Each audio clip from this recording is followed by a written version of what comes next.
Live from New Delhi, you're watching DD India Live, India's voice to the world. I'm Siddharth Bharadwaj. Coming up in the next 30 minutes.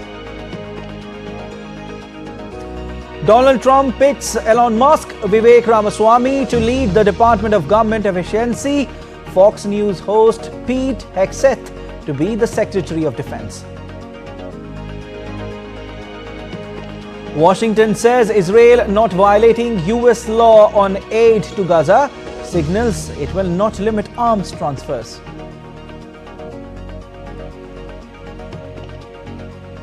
Saudi Foreign Minister Faisal bin Farhan Al Saud arrives in India to meet Indian counterpart EAM Jaishankar today. Red alert for global climate. CO2 emissions set to total 41.6 billion metric tons in 2024, up from 40.6 billion tons last year.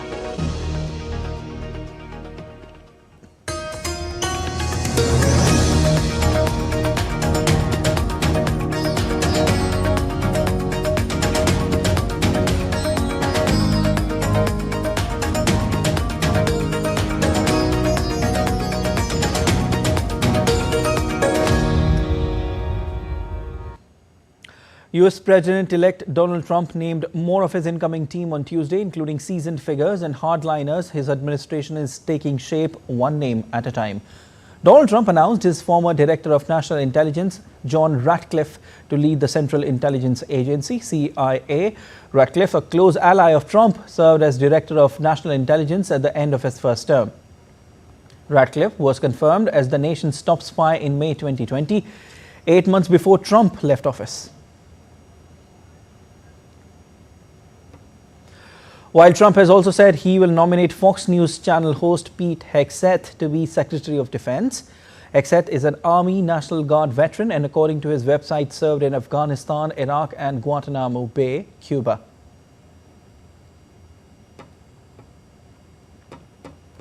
Trump also announced Mike Huckabee as U.S. ambassador to Israel under his incoming administration, putting a stalwart supporter of that country's government in a key role.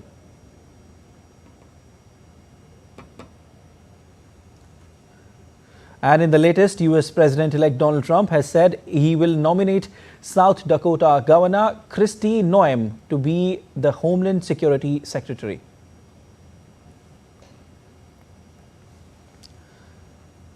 And Elon Musk and former Republican presidential candidate Vivek Ramaswamy will lead the Department of Government Efficiency.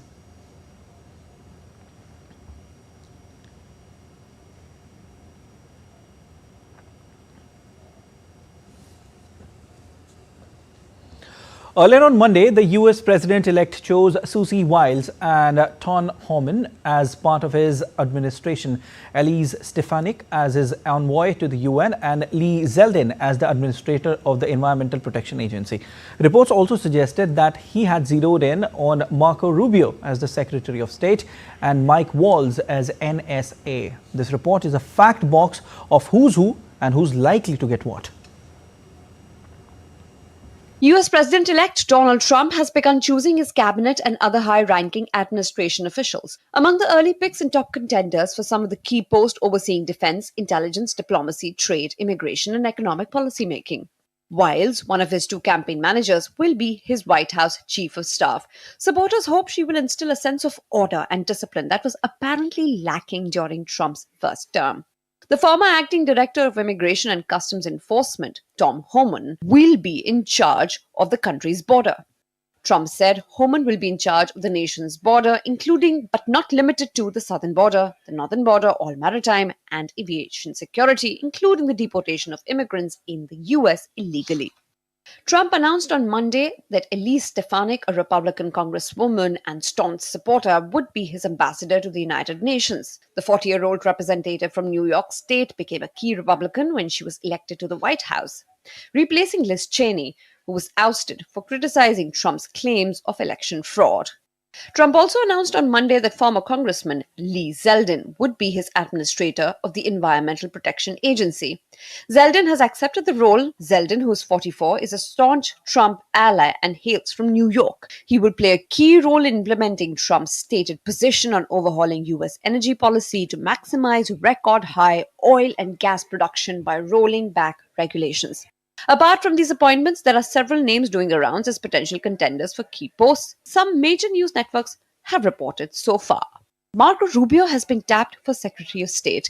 Rubio is a U.S. Senator from Florida and is also a top Secretary of State contender. His policies closely align with those of Trump. He has long been involved in foreign affairs in the Senate and is an important Latino voice. Because together with Donald Trump, we are going to make America not just great, but greater than it has ever been before. It has also been reported that Mike Waltz has been picked as the National Security Advisor. A former Marine, Waltz has established himself as one of the foremost China hawks. Among the various China-related bills he has co-sponsored are measures designed to lessen U.S. reliance on critical minerals mined in China. There are 4 contenders for the post of Treasury Secretary. Scott Bessent is a long-time hedge fund investor who taught at Yale University for several years. John Paulson is a billionaire hedge fund manager and a major Trump donor. He had told associates that he would be interested in the job. He is a long-time proponent of tax cuts and deregulation. Larry Kudlow served as the director of the National Economic Council. Now, he's an outsider shot because publicly he and Trump advocate the same tax policies. Robert Lighthizer had served as U.S. Trade Representative for most of the Trump's first term and is certain to be invited back for either of the top jobs at the Treasury or the Department of Commerce. Linda McMahon, a former Small Business Administration Director, is seen as the front-runner to lead Trump's Department of Commerce. McMahon is the co-founder and former CEO of the professional wrestling franchise WWE. Mike Lee, a U.S. Senator from Utah, is widely seen as another top candidate for Attorney General. Like Vance, he was an initial skeptic but later became an unwavering ally, and he's now seen as an intellectual hero among Trump's supporters. Supporters also keenly watching to see what roles Trump would assign to key faces on the campaign: Viveka Ramaswamy, Tulsi Gabbard, Robert Kennedy Jr., and Elon Musk, called in social media circles as the Avengers. Bureau Report, DD India. The judge overseeing U.S. President-elect Donald Trump's criminal hush money case has put off ruling on whether his conviction should be thrown out on immunity grounds, enabling prosecutors to weigh next steps following his election victory. Justice Juan Merchan was due to rule on Tuesday on Trump's argument that the U.S. Supreme Court's decision in July that presidents are immune from prosecution involving their official acts meant the New York State case should be dismissed.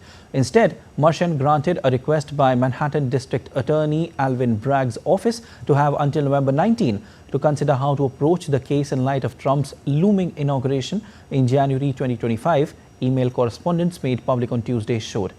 Trump's scheduled November 26 sentencing is now widely expected to be postponed. Meanwhile, Trump's presidential rival and U.S. Vice President Kamala Harris returned to the White House on Tuesday after running a 107-day hectic campaign that raised more than $1 billion after President Biden stepped aside July 21st due to concern about his mental acuity. She thanked them all. Amid thunderous cheer and crowd lined on the sides of the road, hundreds of White House staffers greeted Vice President Kamala Harris with chants of MVP Tuesday as she returned to the executive complex for the first time since losing last week's presidential election to Donald Trump.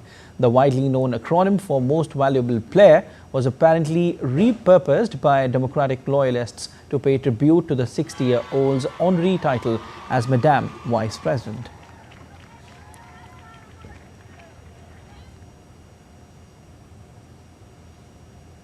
Indonesian President Prabowo Subianto met with U.S. President Joe Biden at the White House, pledging strong cooperation with the U.S.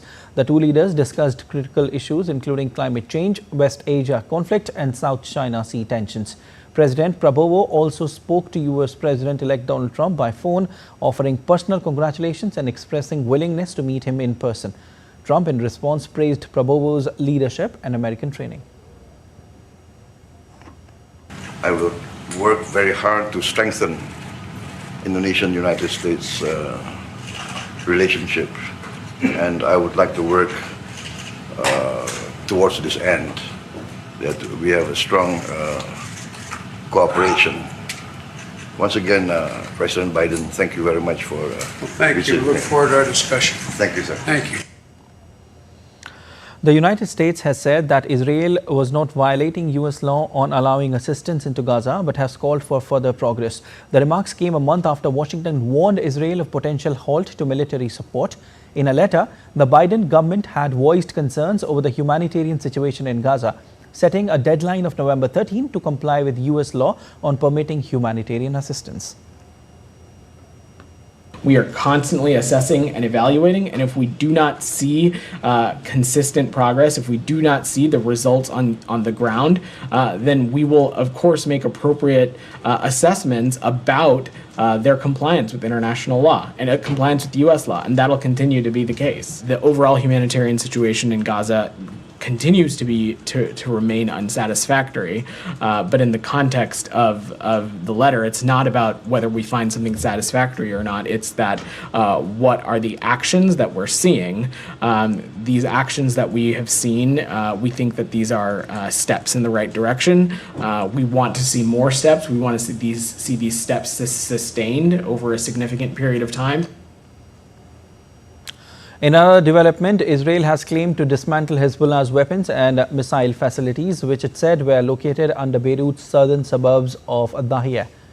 Israeli army published a video showing aerial footage of strikes on various buildings. The military said it operates according to precise intelligence.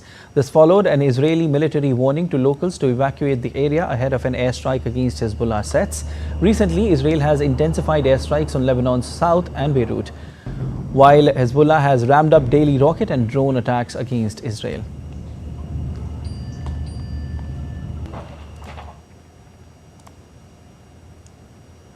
In a video message to Iranians, Israeli Prime Minister Benjamin Netanyahu said that Iranian Supreme Leader Ayatollah Ali Khamenei's government feared its own citizens more than Israel, urging them to imagine a free future. The world has seen but a fraction of our power. Yet there is one thing Khamenei's regime fears more than Israel. You know what it is? It's you, the people of Iran. That's why they spend so much time and money trying to crush your hopes and curb your dreams. Well, I say to you this: don't let your dreams die. I hear your whispers. Women, life, freedom, zan, zandagi, azadi. Don't lose hope, and know that Israel and others in the free world stand with you. Several international airlines cancelled flights to and from Indonesia's resort island of Bali on Wednesday after further eruptions of a volcano, Mount Lewatobi Laki-Laki, that has spewed ash clouds and forced thousands to evacuate. The first eruption of the volcano on November 3rd killed at least 9 people. It has since erupted repeatedly multiple times. The ash column has reached as high as 10 kilometers, and the authorities said sandfall has covered surrounding areas. 80 flights in Bali were cancelled from November 4th to 12th of November.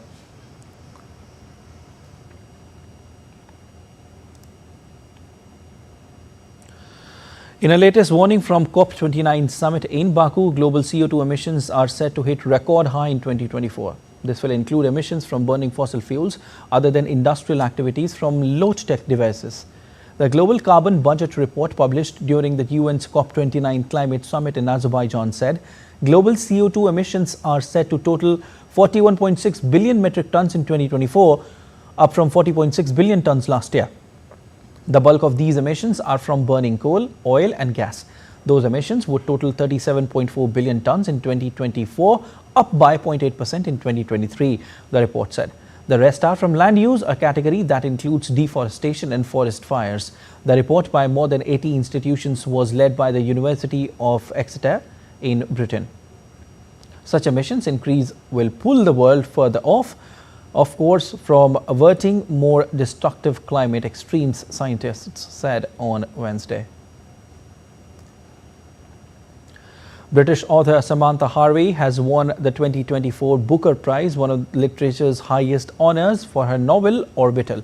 The story follows a tense 24-hour for 6 astronauts from around the world aboard the International Space Station, exploring themes of loss, desire and the climate crisis.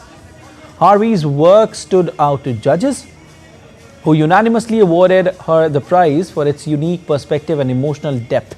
Along with the award, she received a substantial cash prize, which she plans to use for a new bicycle and a trip to Japan, a country close to her heart after having lived there. This win cements Harvey's place among English literature's most acclaimed voices. And still to come on this edition of DD Live. India's Prime Minister Narendra Modi to travel to Nigeria, Brazil and Guyana from 16th to 21st of November, will attend Rio G20 Summit on 18th and 19th of November. The 5th edition of military exercise between militaries of India and Vietnam, Windbacks 24, is underway at Ambala. First phase of Jharkhand assembly polls underway.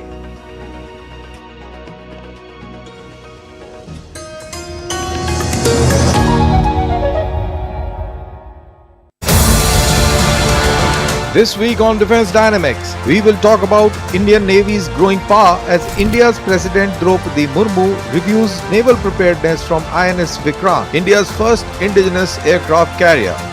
We will tell you why India's long-range anti-ship ballistic missile will prove to be a game changer in geopolitics of the Indian Ocean. Lastly in the show, we'll bring to you why the Russian Tu-160M bomber could play a pivotal role in strategic dominance during any conflict. Watch Defense Dynamics every Wednesday at 8:30 p.m. IST only on DD India.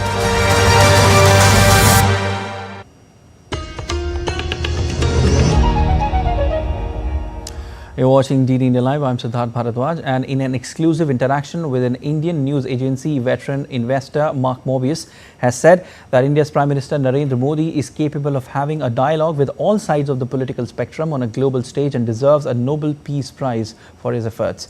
The 88-year-old Mobius said PM Modi could become a very important peacemaker as the world goes through turbulence, especially the current West Asia conflict and the ongoing Russia-Ukraine war. He also added that PM Modi is a great leader as well as a great human being, and that his role internationally will grow in importance going forward because he is able to have a dialogue with all sides of political spectrum globally, and he could become a very important peacemaker going forward.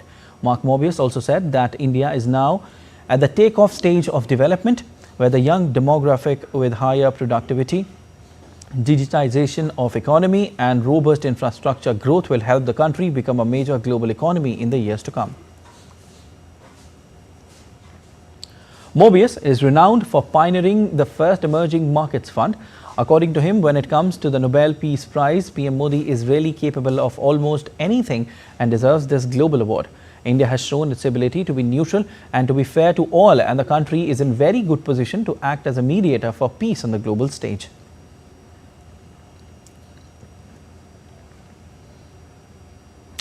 India's Prime Minister Narendra Modi will be visiting Nigeria, Brazil and Guyana from 16 to 21st of November 2024. Prime Minister will visit Nigeria from 16 to 17 of November 2024. This will be the first visit by Prime Minister of India to Nigeria in 17 years. During the visit, Prime Minister will hold talks to review the strategic partnership between India and Nigeria and discuss further avenues to enhance the bilateral relationship. He will also address a gathering of the Indian community in Nigeria.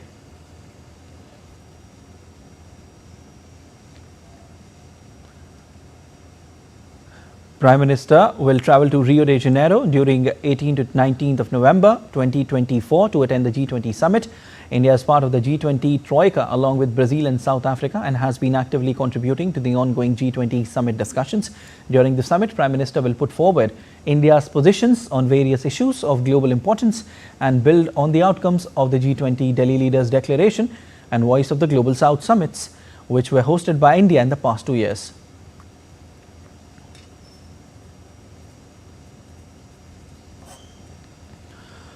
Prime Minister will visit Guyana from 19 to 21st of November 2024. This visit to Guyana will be the first by an Indian Prime Minister since 1968. During the visit, Prime Minister will hold discussions with President Ali, meet other senior leaders of Guyana and address the Parliament of Guyana and address a gathering of Indian diaspora. In Georgetown, Guyana Prime Minister will also participate in the second CARICOM India Summit and hold meetings with leaders of CARICOM members countries to further enhance India's long-standing friendship with the region. To provide a major boost to health infrastructure in the region, India's Prime Minister Modi laid the foundation stone of EAM's Darbhanga in Bihar, worth more than rupees 1,260 crore on Wednesday. Prime Minister also dedicated multiple developmental projects worth around rupees 12,100 crore in Bihar. EAMS will comprise a super speciality hospital or Ayush Block Medical College, Nursing College, among others. Prime Minister also inaugurated and laid the foundation stone of multiple national highways projects worth around rupees 5,070 crore in Bihar. The Prime Minister also flagged off train services in the Jhanjharpur Lokaha Bazaar section to facilitate easier access to jobs, education and healthcare facilities in nearby towns and cities. Prime Minister Modi dedicated 18 Pradhan Mantri Bharatiya Jan Aushadhi Kendras at various railway stations across India and laid the foundation stone of multiple initiatives in the petroleum and natural gas sector worth more than rupees 4,020 crore.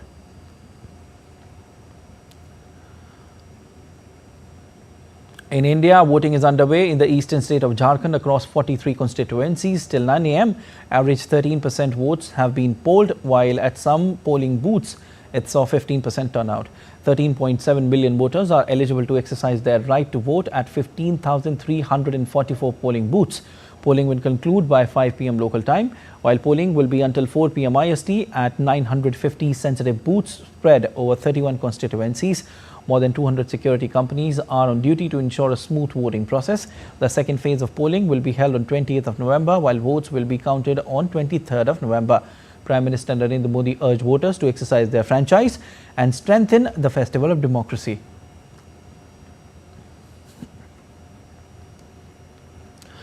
Saudi Arabia's Foreign Minister Prince Faisal bin Farhan Al Saud and External Affairs Minister S. Jaishankar are holding an official meeting in New Delhi. Both leaders have reached Hyderabad House, Delhi, where they will co-chair the second meeting of a political, security, social and cultural committee of the India-Saudi Arabia Strategic Partnership Council. This visit will provide further impetus to the multifaceted India-Saudi bilateral ties. The Strategic Partnership Council between both countries was established in 2019. Following Prime Minister Narendra Modi's visit to Saudi Arabia in October of that year. Saudi Foreign Minister arrived on Tuesday in New Delhi for a two-day official visit to India.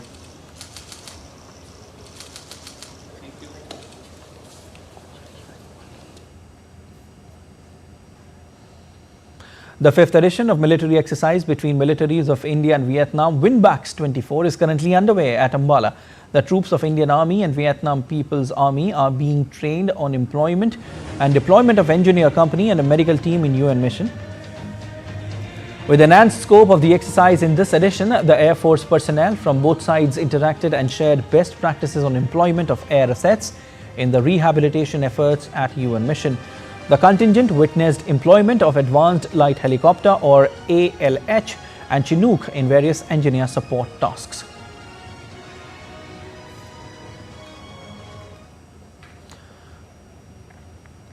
A dense fog blanketed national capital Delhi and NCR for the first time this season on Wednesday, dipping visibility to zero at the Delhi airport, even as calm winds and prevailed across the region.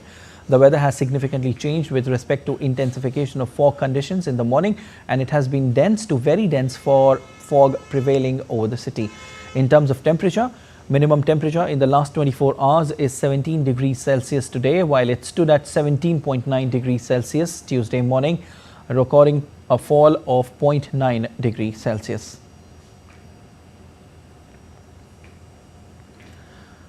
India and South Africa are set to clash in the third T20I on Wednesday at Super Sport Park with the series at 1-1. India's batting has been inconsistent, especially from the openers and senior players. The team is considering changes to the batting order. The bowling, particularly from Varun Chakravarti and Ravi Bishnoi, has been impressive. South Africa's batting also needs improvement from the senior players. The match is expected to be a close contest. That's all for this edition of DD India Live, but let us know your thoughts on the news of the day. For those on the go, you can get all the latest news and updates from India and across the world on DD India mobile app. The app is available on both Android and iOS platforms, and you can scan the QR code on the screen to download now. We'll be back with more news as it breaks here on DD India. I'm Siddharth Bharadwaj from all of us here in Delhi. Thanks for watching DD India Live.